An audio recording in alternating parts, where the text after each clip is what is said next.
നാരായണം നമസ്കൃത്യ നരം ജൈവ നരോത്തമം ദേവീം സരസ്വതീം വ്യാസം തതോ ജയമുദീരയേത്.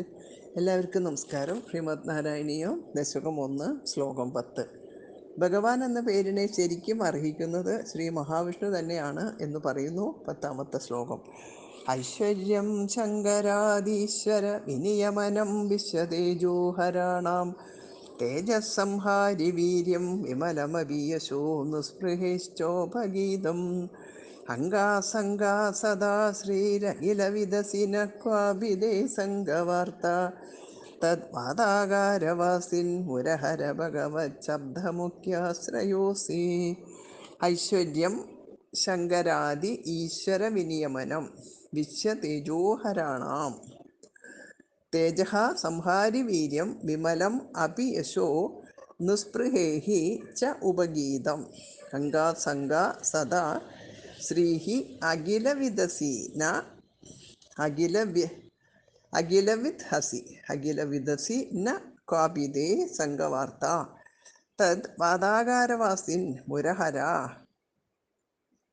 ഭഗവച്ഛബ്ദമുഖ്യാശ്രയോസി. ഭഗവത് ശബ്ദ മുഖ്യാശ്രയഃ അസി.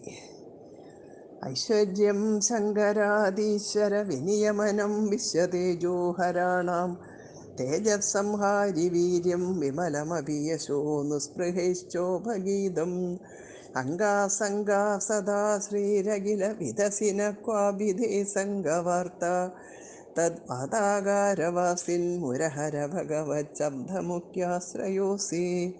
ഐശ്വര്യം, അവിടുത്തെ ഐശ്വര്യം, അതായത് ഈശ്വരത്വം, സ്വാമിത്വം. ശങ്കരാദീശ്വര വിനിയമനം, ശ്രീ പരമേശ്വരൻ മുതലായ ഈശ്വരന്മാരെ കൂടി വിശേഷിച്ചും നിയമിക്കുന്നത് അല്ലെങ്കിൽ തൻ്റെ ചൊൽപ്പടിക്ക് നിർത്തുന്നത് ആകുന്നു. വീര്യം വിശ്വതേജോഹരാണാം തേജസംഹാരി, അവിടുത്തെ വീര്യം സർവ തേജസ്സുകളെയും പിടിച്ചടക്കുന്നവരുടെ, അതായത് സൂര്യാഗ്നി പ്രഭൃതികളുടെ തേജസ്സിനെയും കീഴ്പ്പെടുത്തുന്നതാകുന്നു. വിമലം യശഃ, സംശുദ്ധമായ യശസ്സും, യശഃ അഭി യശസ്സും, നിസ്പൃഹി ച ഉപഗീതം, നിസ്പൃഹന്മാരാൽ, അതായത് ഒന്നിലും കാംക്ഷയില്ലാത്ത സിദ്ധന്മാരാൽ പോലും പുകഴ്ത്തപ്പെട്ടതത്രേ. ശ്രീഹി സദാ അംഗാസംഗ, സാക്ഷാൽ ലക്ഷ്മി ദേവി ഏത് കാലത്തും അവിടുത്തെ തിരുവുടലിനോട് താല്പര്യം കാട്ടിക്കൊണ്ട് വർത്തിക്കുന്നു. അഖിലവിദ് അസി, അങ്ങ് സർവജ്ഞനാകുന്നു.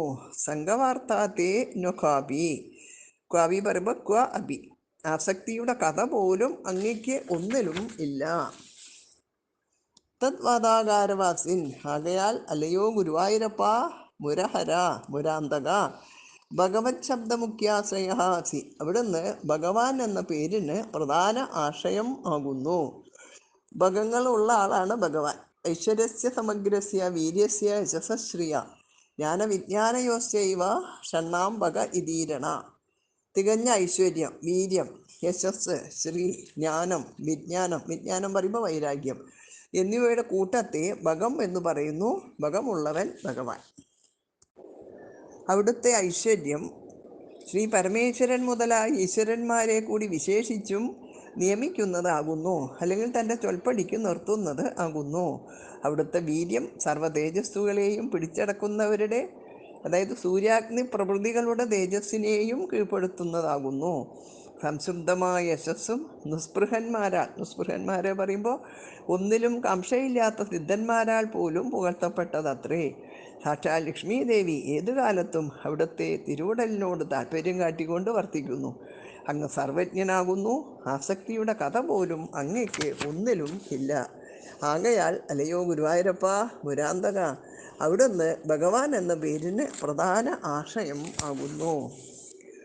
ഐശ്വര്യം ശങ്കരാദീശ്വര വിനിയമനം വിശ്വതേജോഹരാണാം തേജസ്സംഹാരി വീര്യം വിമലമപീയശോ നിസ്പൃഹൈശ്ചോപഗീതം അംഗാസംഗാ സദാ ശ്രീരഖിലവിദസിന ക്വാഭിദേ സംഗവാർത്ത തദ്വാതാകാരവാസിൻ മുരഹര ഭഗവച്ഛബ്ദമുഖ്യാശ്രയോസി.